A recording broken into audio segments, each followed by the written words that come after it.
Welcome to the Kenny Pickett Show here on Panther-Lair.com, presented by WellHive. He's Kenny Pickett. I'm Chris Peak from Panther-Lair.com. And Kenny, we're sitting here. You got a full week of training camp, more than a full week of training camp under your belt. You got a scrimmage. You got to practice at Irons Field. You guys have been doing it all. I mean, how are you? I mean, my first question, we want to talk about the team, but how are you feeling like physically? I'm always kind of curious about this. That first week of camp, is it take a little while to get used to kind of doing all those things again? I mean, I'm sure you kept yourself in good shape over the off season, but how are you feeling physically after a week of camp? Yeah, I feel good. The good thing about, being a quarterback in camp, it's not too taxing physically. The thing is you just got to get your arm used to the volume of throws, every day. Cause off season, I'd like to throw three times a week, max 4.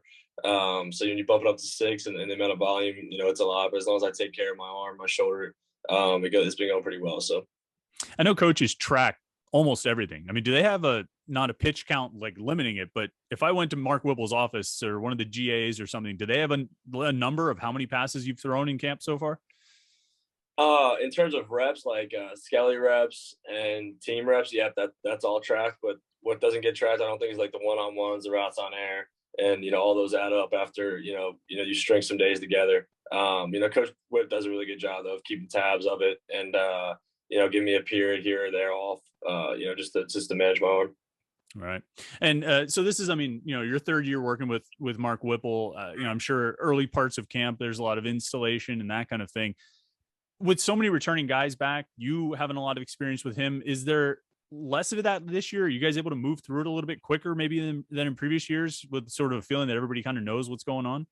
Yeah, I'd say we're moving at the same speed, but we're practicing at a higher level, if that makes sense. I think a lot of the guys have a lot of familiarity with the spring and the summer, and there's some new guys like Melquise that's really trying to get his feet under him here. And he's got a lot of guys that are helping him out, but I would just say we're pricing at a higher level because everyone has a pretty good idea of what they're supposed to do, at this stage. Sure. Well, you mentioned Melquise and Stovall, the grad transfer receiver that came in. I wanted to ask you about some of the receivers this year anyway. I mean, you've got, other than DJ Turner, I mean, you've got pretty much everybody back from a year ago, everybody who contributed for you guys. And the name at the top, obviously, is Jordan Addison. Made a big splash as a freshman last year. What's the biggest change in him, or what's the biggest thing you've seen out of him from a year ago to right now?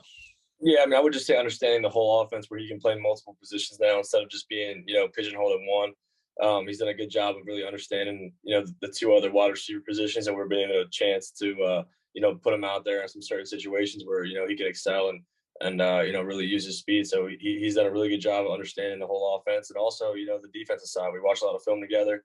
So he has a pretty good understanding of, defenses now and how to, convert some routes if we have that in that certain play. So, I'm proud of him, how he's worked so far. I feel like when I look through your group of receivers, I see guys with different skill sets. This guy can do this guy can do that. But Jordan strikes me as the kind of guy who can kind of do everything, right? I mean, is that kind of your feel, that he can do just about anything you ask him to do? Yeah, he's not a guy that's kind of like a one-trick guy. He has it all in his game. And, there's other guys that complement his game as well that, we have out in the field with him at the same time. And, will be pretty dangerous if everyone stays healthy. Yeah. Tayseer has caught some big passes for you over the years. I mean, he always struck me as a guy who was really good at making those contested catches down the field. I think it was Pat Bostic, I think, told me that one of the things that he was good at, that Tayseer was good at, is he waits until almost the last moment to turn his head. Like, he was really good at kind of finding the ball quickly. Is that what you see as sort of his biggest strength, is downfield contested catches, high degree of difficulty plays? Yeah, I would say that, and that just goes to the kind of competitor he is. When we need to make a play, like the Tayseer is a guy that I know I can look forward to go up and make that play, and we just had that connection over the 3 years that going on 3 years now that we've been playing together. So it's been growing, it'll continue to grow, and we've had a pretty good camp together so far. Yeah. What about some of those freshmen? I think you have 2 freshman receivers, Miles Alston and Jaden Bradley. Have you gotten a chance to work with those guys much? I know once things shake out, first team, second team, third team, and all that, it's there might not always be a lot of overlap. But have you gotten a chance to throw with those guys a bit?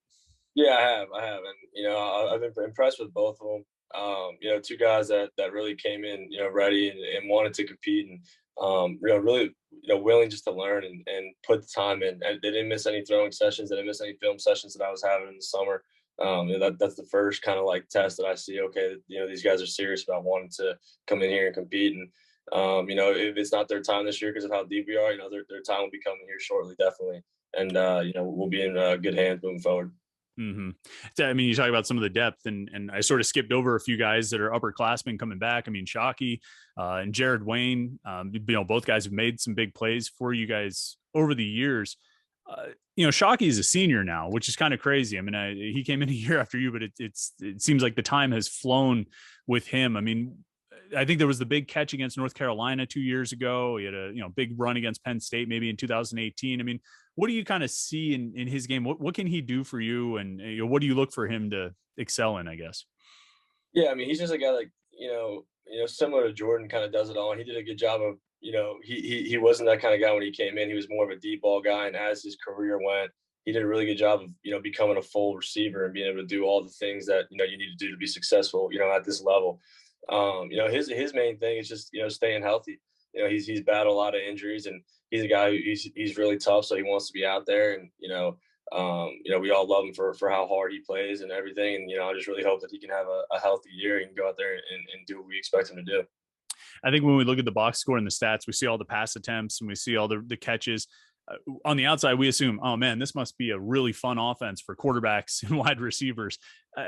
From your perspective, is it a fun offense for guys in your position or receivers to play in? I mean, beyond just the volume, is it does Mark Whipple create a fun offense for quarterbacks and receivers?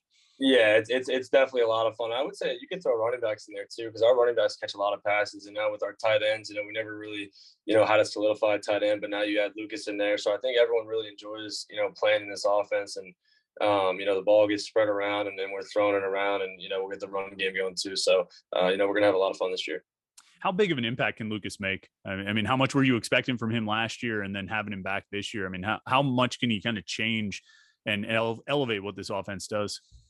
Yeah, I mean, obviously, just based off size alone, we're thinking big time red zone target. And obviously in the middle of the field though too, he's been making a lot of plays for us, just moving the chains, and a guy that I've been just I keep tabs on. I know what route he's got, and if I have a mismatch on him, then I'll take that. But another thing is he just draws coverage. When you're that big running down the field, guys will gravitate. And how fast he is. There's safeties and linebackers that attach to him, and then next thing you know, we're taking shots over the top. So, I think he's done a really good job here so far.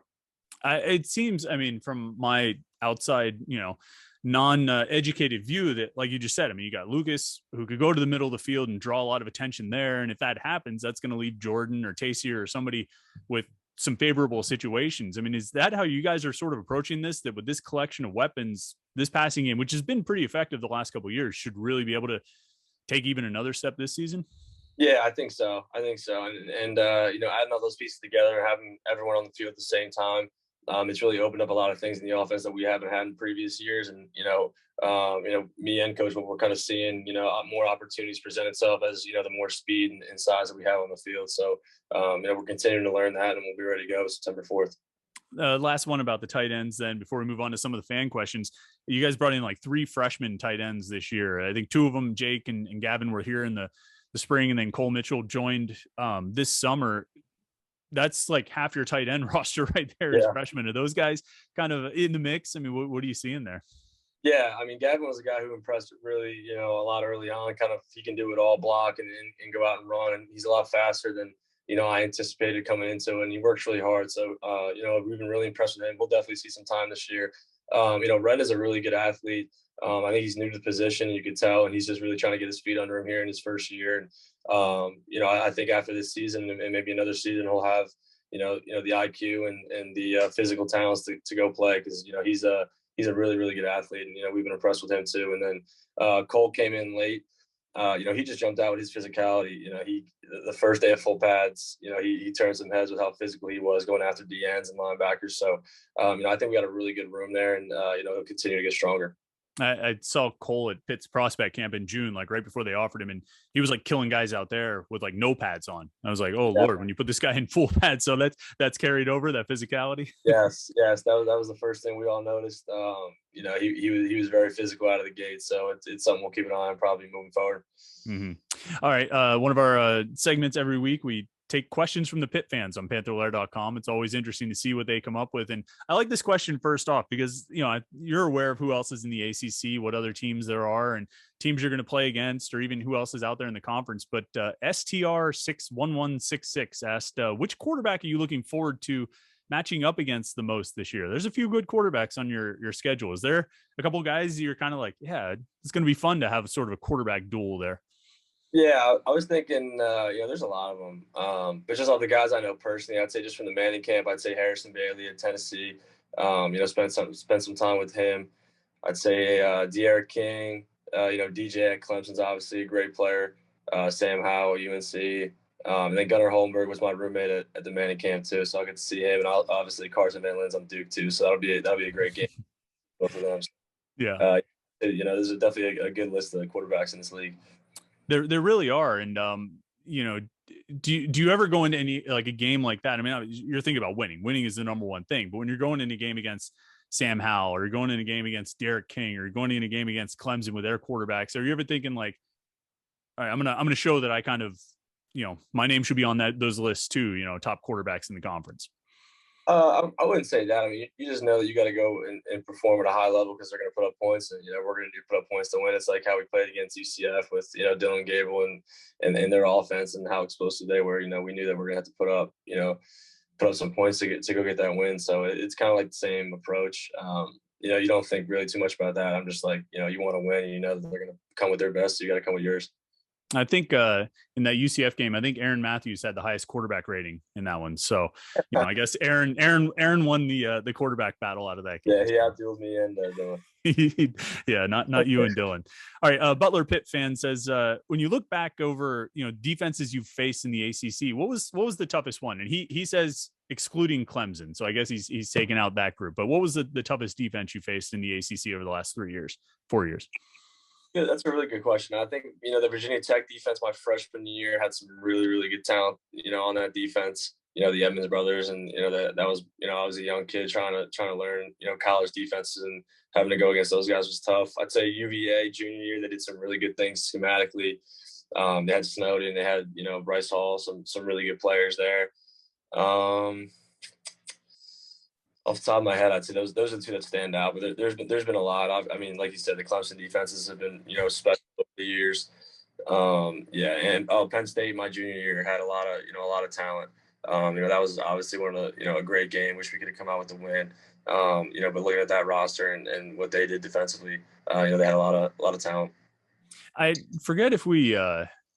This might have come up in a question in the past, but since you mentioned that Penn State game from 2019, does that one rank? I got to think it ranks pretty high on the list of ones that got away. I mean, obviously something like the ACC championship game or something like that, but in terms of a game that you guys were right there, I mean, is there anything that ranks higher than that one? Off the top of my head, no. I mean, that one stings. When you look at last year, Boston College and NC State, we lose by 1 point. If those go our way, then we're 8-3, and it's a whole different season. So, I think that there's a few, but that one, just in terms of a memory and a special moment. Yeah, I mean, there was just so many things that we lost that game. Ourselves. There wasn't. It was one guy each play that we just weren't executing, and it happens. The game. We bounced back. We got UCF either following week or 2 weeks after. I don't know what it was, but it was a learning experience, and we used it to our advantage the rest of the season. Yeah. Butler Pitt fan had a follow-up question. He said, how involved are you, or if at all, are you in helping recruit other quarterbacks? When guys come on visits, that kind of thing. Are you involved with that? Yeah, I actually hosted. Who did I host? I think I hosted Nick. I hosted Davis. I would have hosted Joey, but I don't think we were on campus at the time. He came in like right after a break, if I remember correctly. Right. But I remember Coach Whip gave me his number. I called him on the phone, and I think I was like his last contact before he ended up committing. So I've been heavily involved in all the quarterbacks that got recruited here. I've talked to Nate on the phone. So every guy here, I was part of their kind of recruiting process and talking to them. So it's definitely cool to be a part of, just because you were in their shoes, and you know what they're looking for, and I can answer pretty much every question they have. So I give a pretty good perspective on it. Right. Who hosted you? I forget. Way back in the day. Thomas Vidi. Was it Thomas? Okay. Yeah. Yeah. I wasn't sure. What did he kind of like? I mean, was there one of those quarterbacks who kind of led the charge of like keeping up contact with you and everything? Or No, not really. I mean, I was just in contact with Thomas for like the visit. I was already committed. So it was pretty easy. But that's when I met Jimmy, and me and Jimmy stayed in contact, a lot before I came there, and we were pretty tight as soon as I got there. So that's kind of how it went with Jimmy. Mm-hmm. Jam 05 Pitt asks, who is the most talented former teammate you've played with? And I figured that would probably be a tough question. So I'm amending it to who is maybe a teammate you played with at Pitt that you think is maybe the most underrated or maybe gets overlooked the most by fans from your perception. I mean, I could just go with, I'd have to say 3 off the top of my head. I'd say, George Aston. He was just, in terms of, the kind of athlete he was, and no one knows really, I think, the kind of injury he was playing with. It was, insane. That's kind of where, like, my mentality, and, he matches that. And, he was kind of like a big brother to me too when he got here. Like, I remember we had the Duke 2-minute game, 2-minute drill to go win the game. And I was standing there just getting ready to go. He just like grabbed my face back, and he just like looked me dead in the face, was just like, go win the game. And just like put, so that was kind of a memory that sticks with me with George. I'd say Rara, Rafael Rougeau Lopes. He kind of was a Swiss Army knife for us, did it all. And Jester Wea, my freshman year, having him out there was just like a safety net for me. I always looked his way whenever I was in there, just because I knew, just from watching film and playing with him, that he always won his matchups, and you could count on him to be where you need him. So I'd say those guys. Nice. All right, and then the last one, Pitt Girl asks, what's your most satisfying win at Pitt? Which game? I have my guess, but I want to hear what you say. Satisfying win. It's hard because I feel like a lot of fans think there's like more satisfying than other, but it's so hard to win at this level. So every single win, it just feels like that feeling is just no better feeling than putting in the work and then going out there and getting it done on Saturdays. I mean, UCF's up there. Obviously that's a special moment, being able to hold a trophy after a game. So I just thinking I'd say those 2. Yeah. Okay. Yeah. I was going to guess the UCF win, but then I started thinking about 2018. I mean, just that run of, Syracuse in overtime, you pull out the Duke game, you go to Virginia and win, you obliterate Virginia Tech, which I think probably was pretty satisfying for a lot of people. And then, and then the Wake Forest game you went. So, you guys went down and took care of business. But all right, what, as we look ahead, you guys, what's the next week of camp look like for you guys, Kenny? Another scrimmage coming up this weekend? Yeah, I think the end of the week we'll have a scrimmage. It'll pretty much be very similar to last week. I think towards the end of the week, maybe we'll start getting to preparation for UMass, and watching some film with Coach Webb, and just kind of getting our feet wet with and getting familiar with what they do. So I'm excited for week kind of like 2.5, I guess you could say. Of camp. We'll move out of the hotel on Saturday, so I know a lot of guys will be excited for that. So it'll be a exciting week for us. Yeah, I think everybody loses track of the days once you get to right around this point of training camp. So who knows what day of the week it is or what date on the calendar it is. But that's right. All right, Kenny. Well, thanks for your time again. It's been a lot of fun. Have a good next week of camp, and we'll talk to you next week for another Kenny Pickett Show. I think I lost him. Are you still there? Yeah, now I got you. Just cut out. Oh man, that was a perfect ending to the show. We've made it like through 4 episodes without any technical glitches. So yeah, here we are. All right. Well, like I was saying, we'll talk to you next week on the Kenny Pickett Show. All right. Sounds good, Chris. Thank you. All right. Thanks.